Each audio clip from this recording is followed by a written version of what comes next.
There's a certain kind of quiet you only get when you camp alone. Not silence. Just the absence of other people making decisions near you. No group plans, no shared fire talk, just you, the weather, and whatever you packed. That's why I went.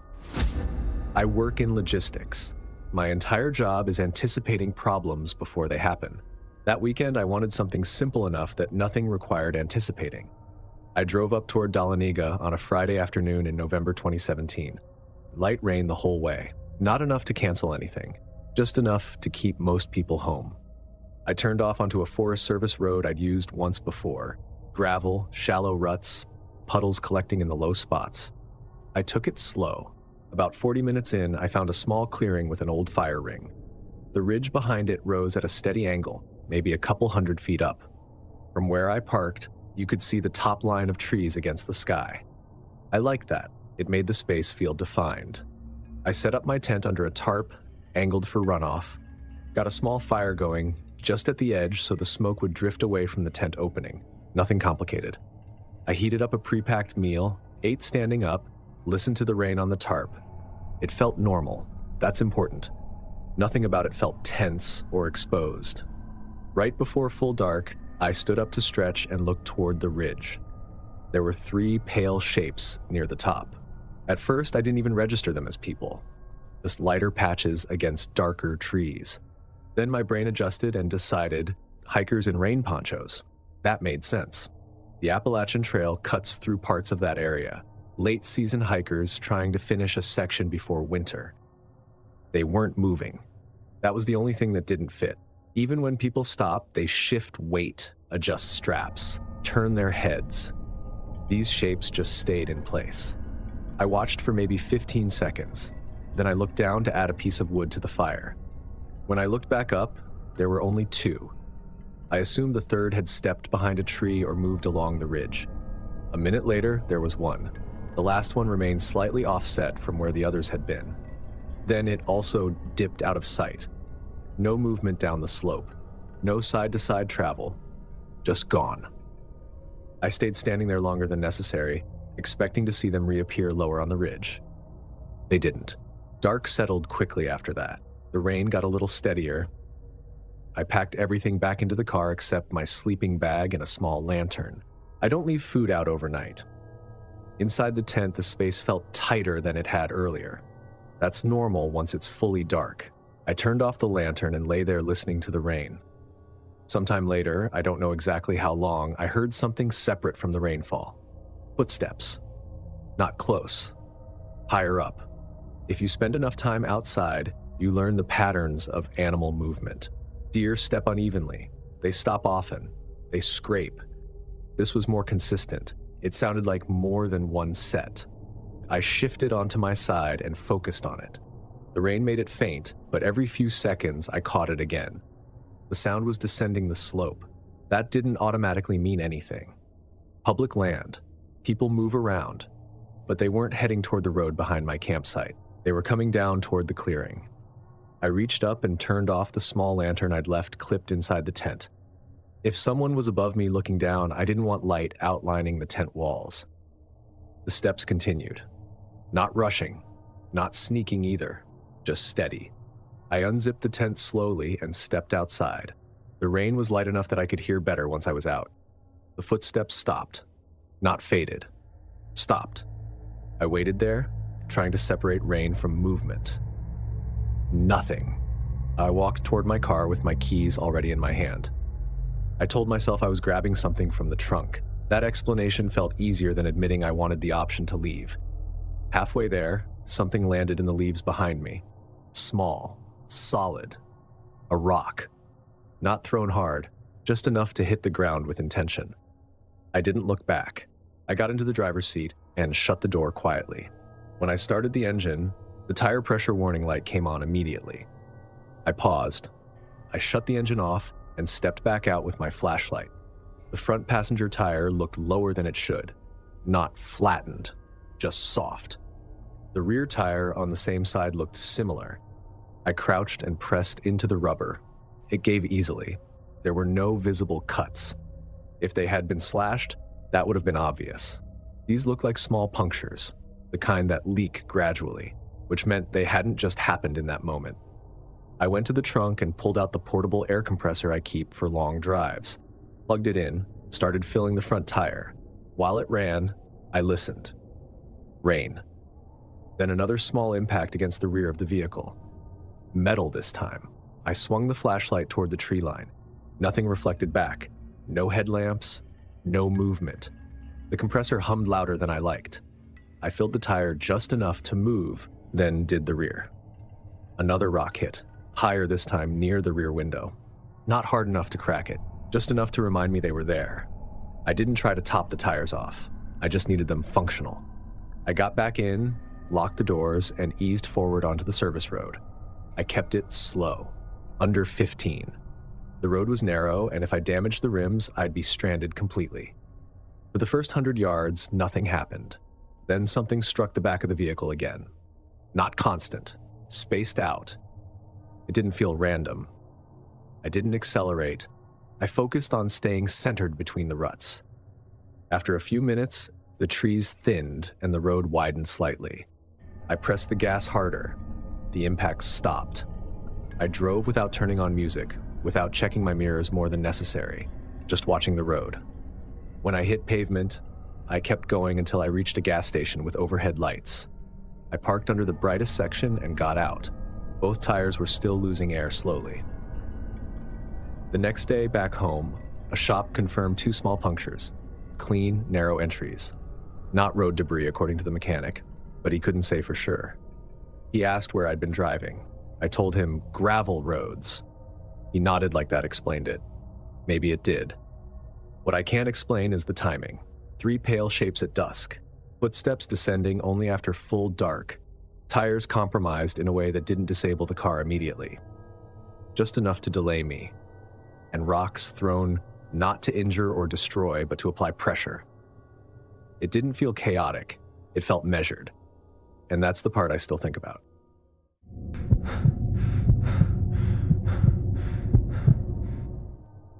There's a version of camping that looks romantic in pictures. And then there's the version that's just practical. You pick a spot you can leave in a hurry if you need to. You keep your food put away. You don't do anything that would make you dependent on someone else's help. That's the version I like. In August of 2022, my boyfriend and I drove up near Flathead Lake. We weren't in a campground. We wanted distance from other people, but not the kind of distance where you're doing something reckless. He'd found a spot online that sounded quiet, lakeside, enough tree cover for shade, far enough off the main roads that you wouldn't have headlights passing by all night. We both work jobs that make you appreciate uneventful nights. I'm a nurse. I've spent plenty of nights under fluorescent lights, listening to alarms and footsteps and doors. When I'm off, I want my brain to stop scanning. The drive-in was longer than we expected. The last stretch was washboard gravel, dust in the daylight, mud in the shade. We passed a couple of side turnoffs that looked used. Then the road narrowed and we saw the lake through the trees. During the day, the place was almost too nice. The water was still, and when the sun hit it, it looked like a sheet of metal.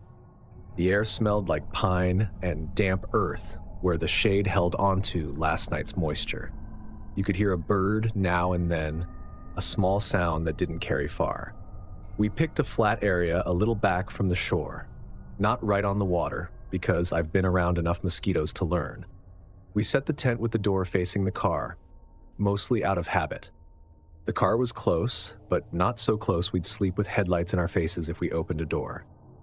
It was the kind of afternoon where you don't do much on purpose. We sat in camp chairs, ate snacks, watched the light change on the water. He skipped stones for a while. I walked the shoreline and picked up a few pieces of driftwood that were dry enough to burn later. Not because we needed a fire for warmth. It was August, but because a fire makes the evening feel like an event. By the time it started getting dim, we'd built a basic fire ring with rocks. Nothing elaborate. We lit a small fire and cooked on it. The smoke drifted out toward the lake. It was calm enough that it went straight up at times, then shifted gently. No wind, no weather coming in, just a soft temperature drop that made the air feel cleaner. If I'm honest, my guard was down. Not in a dumb way, more in a way where my thoughts stopped being sharp. That's the point of going. We ate, cleaned up, put all food and trash in the car. We sat by the fire until it was mostly coals, talking about things that didn't matter. We both had that slow, tired feeling you get from being outside all day. Before we went to bed, we put the fire out fully. That's not a personality quirk. That's just me. I've seen what happens when someone assumes something is probably fine. We poured water on it until it hissed. We stirred it with a stick until we didn't see orange anymore. We poured more. My boyfriend leaned in and held his hand over it to check the heat. We did it again. When we were done, it was wet black ash, no glow, no heat coming off it. The rocks around it were dark and slick. I remember saying, "That thing is done." He said, "Yeah, it's dead."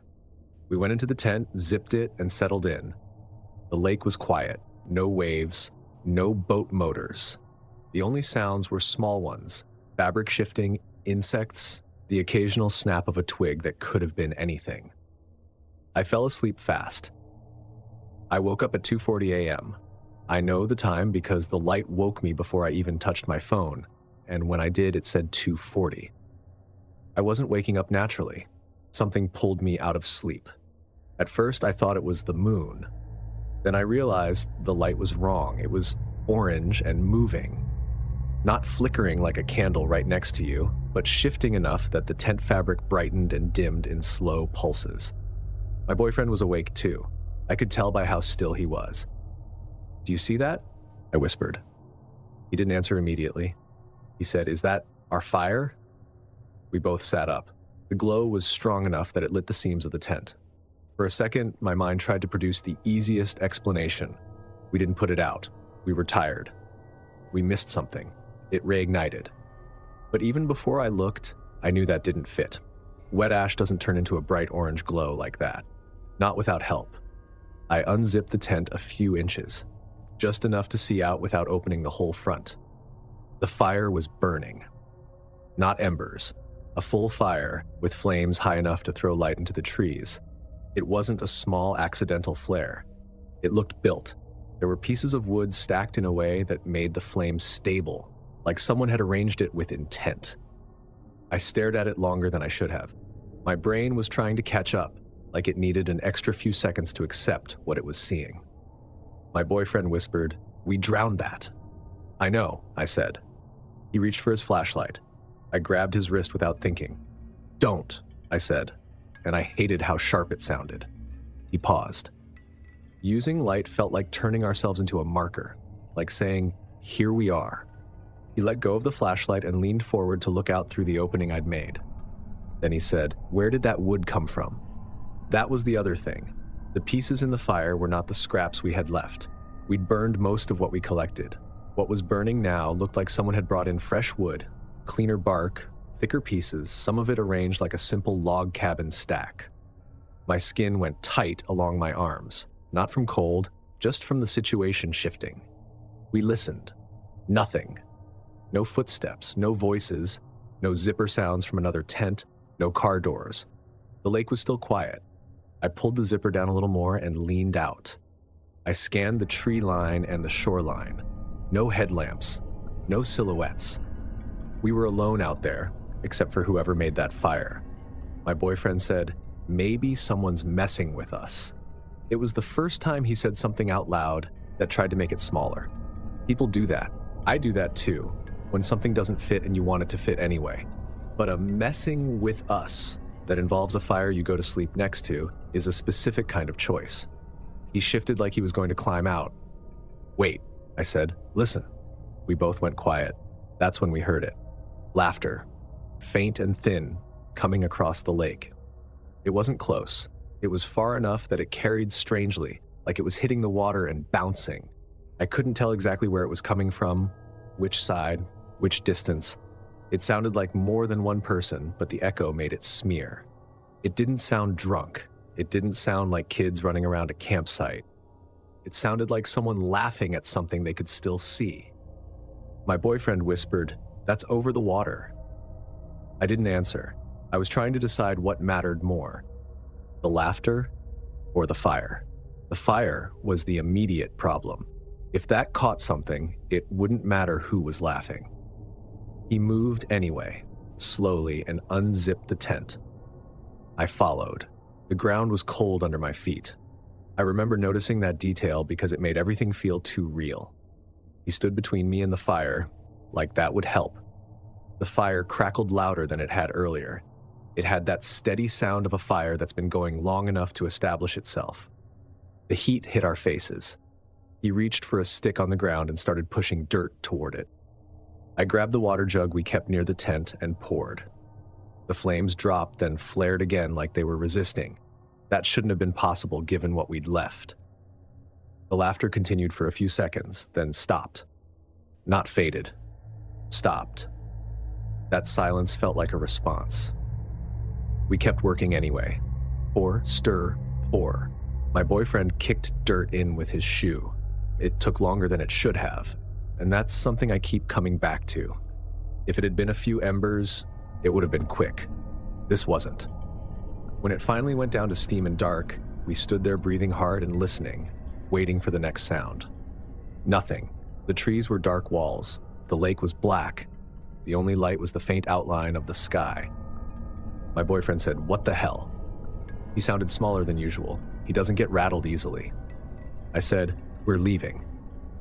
He didn't argue. We packed fast, not carefully, not neatly. Sleeping bags shoved into the back seat, tent poles pulled and tossed, stakes yanked out with one hand. I didn't even roll the tent. I just collapsed it and jammed it into the trunk. The entire time I kept looking into the woods, expecting to see someone step forward, expecting to hear a voice say it was a joke. No one appeared. At one point, my boyfriend whispered, "Do you see anything?" I said, "No." He said, "Me neither." We didn't talk more than that. Talking felt like it would give the place permission to answer. When we got in the car and shut the doors, I locked it immediately. My hands were shaking enough that I had to press the button twice because I wasn't sure it worked the first time. He started the engine and backed out. Headlights cut across the trees in the spot where the fire ring sat. The wet ash looked like a dark stain. Nothing moved in the light. The road out felt longer than it had on the way in. Every time the headlights swept across a gap between trees, I expected to see a face or a reflective strip on clothing. We didn't see anything. We drove until we hit pavement, then kept driving until we found a 24-hour gas station with other cars in the lot. We parked under a light and just sat there for a minute without getting out. My boyfriend stared straight ahead. I said quietly, "If we hadn't woken up." He nodded once. He didn't say anything else. On the drive home the next day, we tried to make it fit into a story that sounded reasonable. A prank, someone wandering by. Kids, another camper who thought it would be funny. But the more I ran it through my head, the less it worked. A prank usually has a payoff. Someone wants to see your reaction. Someone wants to hear you yell. Someone wants to film it. Whoever did that didn't want to be seen. They got close enough to rebuild a fire, and they left without making noise. They never came into the headlights. They never spoke. And if it was across the lake, that meant they were far enough away to watch from a distance. The part I can't stop thinking about isn't even the laughter. It's the steps you would have to take to do what they did. They had to approach our camp while we were asleep. They had to find wood quietly or bring it. They had to arrange it and light it without waking us. Then they had to leave before the fire got too big, or maybe they didn't care if it did. I've spent enough nights working around accidents to know how many of them begin with something that could have been stopped early. That night, we stopped it early because my body woke up at the right time for no clear reason. I don't tell people the story often because it sounds like something you'd exaggerate without meaning to. But I know what we saw. I know how dead that fire was when we went to bed. And now, anytime I'm camping and someone says, "It's fine, it'll burn out," I don't argue. I just get up and put it out myself. Because I learned something I didn't want to learn. You can do everything right and still wake up to a fire you didn't build.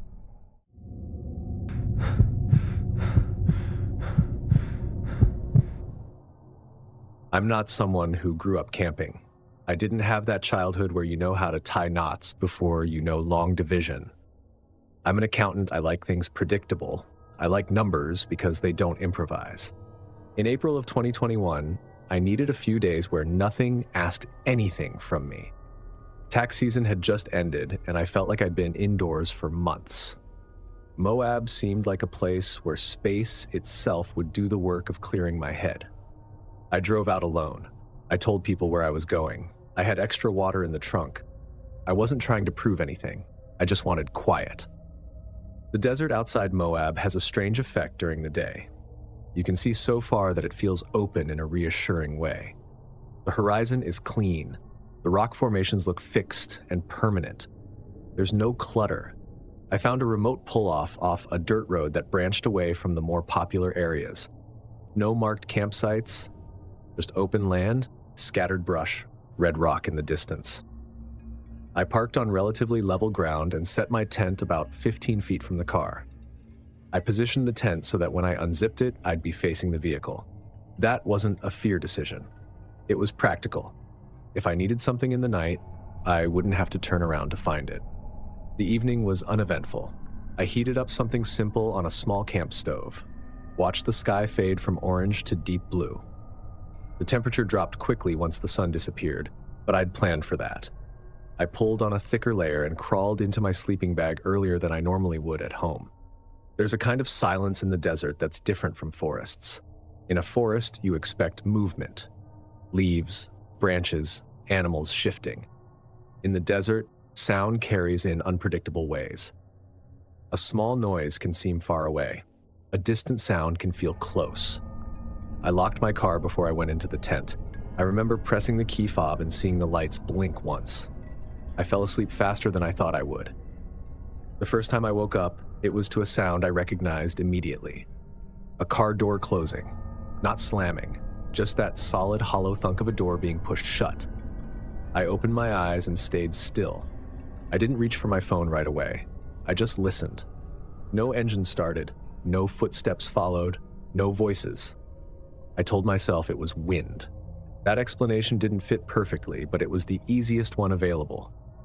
If the wind had caught the door at the right angle, maybe it moved. Maybe I hadn't shut it fully. Maybe the lock hadn't engaged the way I thought it did. I lay there for a minute longer. Nothing else happened. The desert air felt colder now that I was awake. I turned onto my other side and tried to let it go. I don't know how much time passed before I heard it again. This time, it wasn't the full closing sound. It was softer, like the sound a door makes when it's pulled almost shut but not fully latched. A slight metal contact, then a small shift. I sat up. I could see the outline of my car through the tent mesh. It was just a darker shape against a dark background. No interior light was on, no headlights, no movement around it. I considered unzipping the tent and stepping out. I didn't. Part of that was practical. If it was nothing, I didn't want to stand outside in the cold for no reason. Part of it was something else. I didn't want to step out and confirm that I was alone and exposed in that much open space. I stayed inside. I listened for a long time after that. Every small sound felt amplified. A faint brush of wind against the tent, a shifting pebble, the fabric moving when I adjusted my weight. But I didn't hear the door again. Eventually, exhaustion took over, and I fell back asleep. When I woke up for real, the sun was already lighting the inside of the tent. The warmth hit fast once the light came over the horizon. Desert mornings are abrupt like that. For a few seconds, I forgot about the door. Then it came back to me. I unzipped the tent and stepped out. The driver's side door of my car was slightly open, not wide, not enough to look obvious from a distance, just not fully closed. The gap was small, but it was there. I walked toward it slowly, trying to replay the night in my head. Maybe I hadn't shut it completely when I grabbed something from the trunk earlier. Maybe I'd been distracted. I reached the door and pulled it open fully. The interior light came on faintly, then dimmed. It had clearly been on long enough to drain the battery down. I sat in the driver's seat and turned the key. Nothing. Not even a click strong enough to suggest it might try. I tried again. Same result. The desert that had felt wide and calming the day before now felt indifferent. I stepped out and looked around. There were no other cars nearby, no tents, no fresh tracks that I could immediately identify as not mine. The dirt and sand in that area were uneven and windswept. Any clear footprint would have needed weight and moisture to hold its shape. It was dry. I walked a small circle around my campsite. I wasn't sure what I expected to find. A shoe print, a cigarette butt, something dropped. There was nothing obvious. I checked my phone. No service. I had water. I had food. I wasn't in immediate danger. That's what I told myself. This was an inconvenience, not an emergency. But inconvenience in a remote desert can stretch into something else if it lasts long enough. I opened the trunk and stared at the jumper cables. I don't know why. There was no one there to connect them to. I thought about walking back to the main road, but I didn't know exactly how far I'd driven off it. The turns had blurred together the day before. I decided to wait. The sun climbed higher. The temperature rose quickly. I moved my camp chair into the sliver of shade cast by my car and sat there watching the dirt road in the distance. Hours passed slowly. I kept going back to the door. If wind had opened it, it would have had to overcome the latch and the lock. If it had been fully open during the night, I think I would have heard more than just a closing sound. The gap I saw in the morning looked intentional, like someone had pulled it close but not let it click shut. At one point, I opened the door and sat in the driver's seat again. I looked at the steering wheel, the dashboard, the passenger seat. Nothing was disturbed. But the idea that someone could have opened that door while I was asleep and stood there, close enough to see the inside of my car, shifted something in me. Around late morning, I saw two figures moving along a distant trail. Hikers. They were far enough away that I had to stand and wave both arms to get their attention. They hesitated, then changed direction and approached. They were a couple, maybe in their late 20s, normal, friendly. They asked if everything was okay. I said my battery had died. One of them pulled a portable jump starter out of his pack. He said they carried it just in case. He connected it, told me to try again. The engine turned over immediately. Relief came fast, but it didn't erase the night. I thanked them more than necessary. They stayed a few minutes, made sure the car was running smoothly, then headed back to the trail. I packed up quickly after that. I didn't linger. When I drove away, I checked my mirrors more often than usual. The open land looked exactly the same as it had the day before. Nothing in it indicated that someone else had been near me. On the way home, I replayed the sounds in my head. The first close, solid. The second, softer adjustment. If someone had opened the door and then changed their mind, they could have pulled it almost shut to avoid the louder latch sound. If someone had sat in the driver's seat for a moment, they would have been close enough to see my tent 15 feet away. I don't know which possibility is worse, that it was wind and I misjudged something simple, or that someone tested how close they could get without waking me fully. I still camp. I didn't stop. But now, when I park, I don't just hit the lock button and watch for the blink. I walk around and physically pull each handle. And when I wake up in the middle of the night and hear something that sounds like a door, I don't lie there convincing myself it's nothing. I sit up and listen until I'm certain.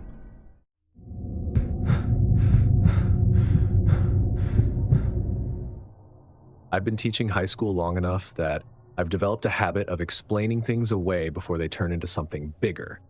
A student says something odd, you don't react immediately. You ask a question, you assume there's a reason. That mindset follows me outside of work. In May of 2019, I went camping in the Ozark National Forest with a friend of mine, Daniel. We'd done trips like this for years, nothing extreme. Just 2 nights, basic gear, food in a cooler, a couple of folding chairs, and a lot of talking about things we never had time to talk about during the school year. The drive-in was familiar. A long stretch of paved road, then gravel, then a narrower dirt road with branches leaning in from both sides. The forest in that part of Arkansas feels dense without being overwhelming. Thick green canopy, rolling hills, enough bird noise during the day, to remind you you're not alone.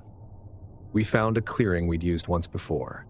It wasn't marked, but there was a worn fire ring and a flat patch that fit 2 tents easily. No other cars nearby. No fresh tire tracks, except what looked like old ones pressed into dried mud. We set up without thinking much about it. His tent on one side of the clearing, mine on the other, with the fire ring in between. The cooler went on top of a folding table a few feet from the fire ring. It was one of those hard plastic coolers with a tight lid and 2 side latches you had to snap down firmly. We cooked simple food that night, burgers on a small grate over the fire. We cleaned up thoroughly. Trash went into a sealed bag in the back of my truck. Cooler lid latched. I remember pressing both sides down with my palm to make sure they clicked. It rained lightly overnight. In the morning, I stepped out of my tent and walked toward the table. The cooler lid was open. Not wide open. Tilted up at an angle, resting against the hinge. The latches were undone. For a second, I assumed Daniel had grabbed something early and forgotten to close it. He came out of his tent a minute later, stretching. "Did you get into the cooler already?" I asked. He looked at it and frowned. "No." We both walked over. The food inside looked untouched. The ice had melted a bit from the warmer air, but nothing was scattered. No bite marks, no claw scratches on the plastic, no tipped over drinks. "Raccoons?" he said. "Maybe," I said. It made sense on paper. Raccoons can get into almost anything. But I've seen what raccoons do to coolers. They don't carefully lift a lid and leave everything arranged. They knock things over, they drag items out. There were no food wrappers on the ground, no paw prints in the soft dirt near the table. Still, animals were the easiest explanation. We checked the latches. They worked fine. We pressed them down again firmly. "Let's just move it closer to the tents," Daniel said. We lifted the cooler off the table and set it on the ground between our 2 tents. That way, if something tried to mess with it again, we'd hear it. The rest of the day was normal. We hiked a short trail nearby, came back, made sandwiches from the cooler. Everything inside was exactly as we'd left it. We joked about stealth raccoons and left it at that. That afternoon, we both left the clearing for about an hour to explore a creek we'd passed on the way in. We didn't take the cooler with us. When we came back, I noticed it before I even reached my tent. The cooler lid was closed, not just resting shut, latched. Both sides snapped down. I stopped walking. Daniel walked into me from behind. "What? Did you come back early?" I asked. "No." We both stared at it for a few seconds. "I didn't touch it," he said. "I didn't either." I walked up and crouched next to it. I pressed on the latches. They were secure. For a moment, I wondered if we'd left it closed that morning and misremembered the lid being open. But that didn't line up. We'd both stood there looking at it tilted up. We'd talked about raccoons. We'd moved it. If an animal had opened it in the morning, why would it close it again later? And latch it? "That's weird," Daniel said quietly. We stood there longer than necessary. The clearing felt the same as it had before. Sunlight through leaves, insects moving in the brush. No voices, no snapped branches. "Maybe one of us closed it without thinking," he said. "I don't think so." He shrugged. "It's a cooler." He wasn't wrong. It was an object. It wasn't proof of anything. We left it there and tried to let it go. That night, we cooked again and made a point of checking the latches twice before going to bed. I pressed them down until I felt resistance. Daniel tugged on the lid to confirm it wouldn't lift. "Happy?" he asked. "Yeah," I said. The forest got quiet earlier than the night before. No rain. The air felt still. I lay in my tent listening to the usual small sounds. An insect tapping against the fabric. Leaves shifting somewhere beyond the clearing. Sometime after midnight, I heard something that didn't match the others. It was a slow, steady sound near the entrance of my tent. Not scratching, not chewing. More like pressure along the zipper line. A slight pull. Then a pause. Then another small pull. I stayed still and listened. It wasn't the random movement of an animal brushing against the tent. It followed the vertical path of the zipper, from bottom to slightly higher, then stopping. I waited for Daniel to say something from his tent. He didn't. Another tug, slightly firmer. I cleared my throat loudly. The sound stopped. Not faded. Stopped. I waited. Nothing. "Daniel," I said quietly. A second passed. "Yeah," he answered. "Did you hear that?" A pause. "Yeah." "What did it sound like to you?" "Like someone pulling on your zipper." He said it flatly. No humor in it. We both stayed inside our tents. "Animal?" he said after a few seconds. "I don't think so. Animals don't test zippers like that. They scratch, they paw, they bite." This felt exploratory. Linear. I considered grabbing my flashlight and unzipping the tent to look. I didn't. Part of me didn't want to confirm anything. Part of me didn't want to open the barrier that, thin as it was, felt like something. We waited in silence for several minutes. Then it happened again. This time on Daniel's tent. A slow drag along the zipper line. Not forceful. Not rushed. He inhaled sharply, then said nothing. He shifted inside his tent deliberately, making enough noise to signal awareness. The movement outside stopped. We didn't speak again after that. At some point, I must have fallen asleep from sheer exhaustion, because the next thing I remember is gray morning light. I unzipped my tent quickly and stepped out. The cooler sat exactly where we left it. Closed, latched. The ground around the tents looked mostly undisturbed. The dirt was dry and hard-packed. There were some vague depressions, but nothing clear enough to identify as a shoe print. Daniel came out a minute later. We didn't joke about it that morning. We packed without lingering. Cooler into the truck, tents down, fire rings scattered. Before leaving, I walked the perimeter of the clearing slowly. I checked behind trees near the edge where the brush thickened.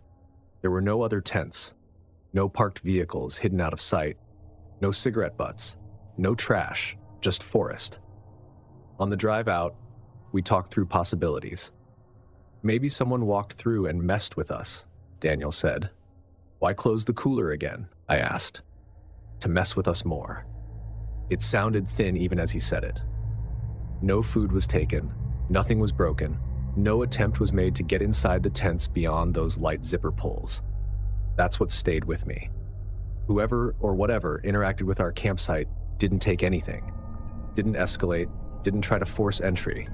It felt less like theft and more like checking, like someone testing how we would respond. I've taken students on overnight field trips before. I've watched them test boundaries just to see where the line is. That's what it felt like. An object moved to see if we'd notice. A second movement to see if we'd question ourselves. Then a quiet test of the barrier between inside and outside. We left that morning without ever seeing another person. I still camp. Daniel still camps. But now, when something small is out of place, I don't rush to explain it away. I take it seriously. Because sometimes the unsettling part isn't damage or confrontation. It's the sense that something interacted with your space carefully and decided not to go further.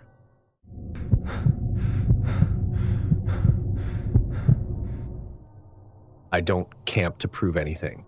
I do it because my job is loud and crowded, and sometimes I want space that doesn't expect anything from me. In October of 2018, a guy I worked with told me about a clearing outside Flagstaff that he'd used a few times. He said it wasn't an official site, just a wide spot off a forest road where people didn't usually bother to stop. That sounded fine to me. The drive-in took longer than I thought it would. The paved road narrowed into gravel, then into a dirt track that dipped and rose without warning. Pine branches brushed along the sides of my truck in a few places. I slowed down to avoid scraping anything important. After about half an hour of steady driving past the last sign of traffic, I saw an opening on the left. It was a decent-sized clearing, flat enough to pitch a tent without fighting the ground. Tall pines spaced out around the edges.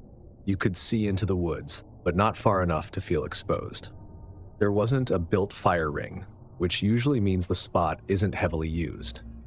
I parked with the front of the truck facing back toward the road. I always do that out of habit. It makes leaving easier. I set my tent up about 20 feet from the truck, near a pair of trees that broke the wind but didn't block my view of the clearing. Before unpacking fully, I walked the edge of the clearing once. I didn't see any fresh tire tracks other than mine. No trash. No obvious footprints in the dirt. The ground was covered in dry pine needles, which don't hold impressions well. I built a small fire as the sun started dropping. The air was cool enough to make it comfortable to sit near it. The sky went from light blue to gray to something darker behind the trees. The forest changed as the light drained out of it. Tree trunks became vertical lines without detail.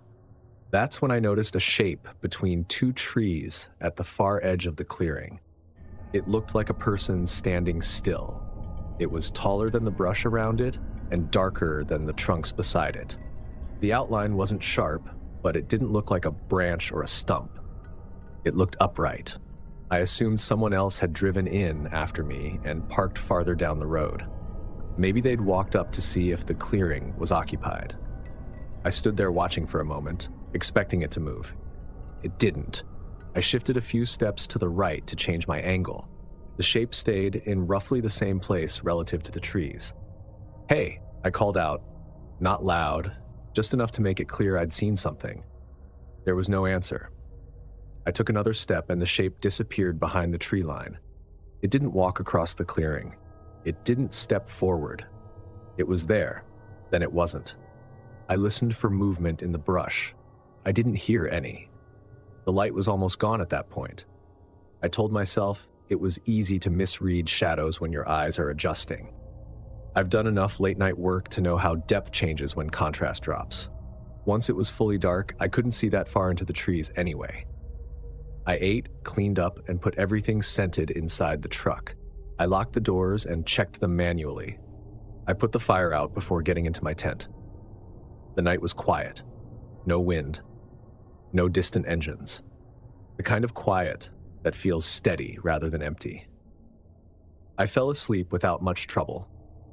I woke up to the sound of something moving outside the tent. At first I thought it was an animal passing through. That happens anywhere with trees, but the sound didn't cut across the clearing. It traced along the outer edge. Footsteps, not right next to the tent, not brushing against it, somewhere out near the tree line. I stayed still and listened.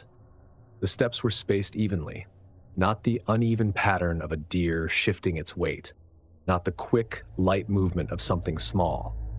Each step pressed into the pine needles with the same rhythm. They moved in an arc. I tried to picture where the sound was relative to the truck and the tent.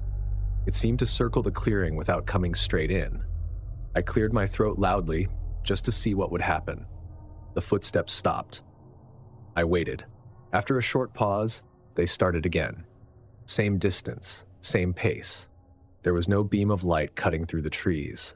No glow from a phone screen. Whoever was out there wasn't using anything visible from where I lay. I considered unzipping the tent and shining my flashlight out. I didn't want to step out and meet something I couldn't clearly see beyond the beam. I also didn't want to signal exactly where I was inside the tent. The steps continued for a while, then faded gradually until I couldn't separate them from the natural background noise. I stayed awake longer after that, listening for another pass. None came. When I stepped out of the tent in the morning, the clearing looked ordinary again. Sunlight flattened everything into something familiar. The trees were just trees. I walked the perimeter where I'd heard the movement. The ground was mostly dry needles over hard-packed dirt. In a few spots, the top layer looked slightly disturbed, but there weren't clear prints I could identify. Then I noticed tire tracks behind my truck that weren't mine. The tread pattern was different. My tires have a distinct block design. These had a wider spacing and a slightly different shape along the edges. The tracks angled into the clearing just enough that whoever was in that vehicle would have had a direct view of my tent. They didn't cross mine. They approached from the road, paused near the edge of the clearing, then turned back out. I walked along them to the road. The dirt there was looser, and the impressions were still defined. I stood there for a moment trying to recall whether I'd heard an engine during the night. I hadn't. But if someone cut their engine before reaching the clearing and let the vehicle roll the rest of the way, it might not have carried far. I loaded my gear into the truck without taking my time. I didn't leave anything behind. Before getting in, I looked once more at the pair of trees where I'd seen the shape at dusk. In daylight, the spacing between them was clear. The shadows were gone. It was easier to see how a person could stand there without being immediately obvious from the center of the clearing. I got in the truck and started the engine. Driving back down the forest road, I kept my attention on the path ahead. The branches brushed the sides again in the same places. The road dipped and rose the same way it had on the way in. The clearing disappeared behind the trees after the first turn. I haven't gone back to that spot. If you realize tonight that the scariest part wasn't the darkness, but how close someone could stand without making a sound, go ahead, smash that like button, hit subscribe so you never miss the next nightmare, and tell me which story messed with you the most. Now imagine this. You don't wake up to the threat. You walk straight into it. Click now to watch 4 disturbing hiking horror stories, because the deeper you go, the fewer witnesses you have. Thanks for watching. Stay alert, stay safe, and I'll see you in the next nightmare.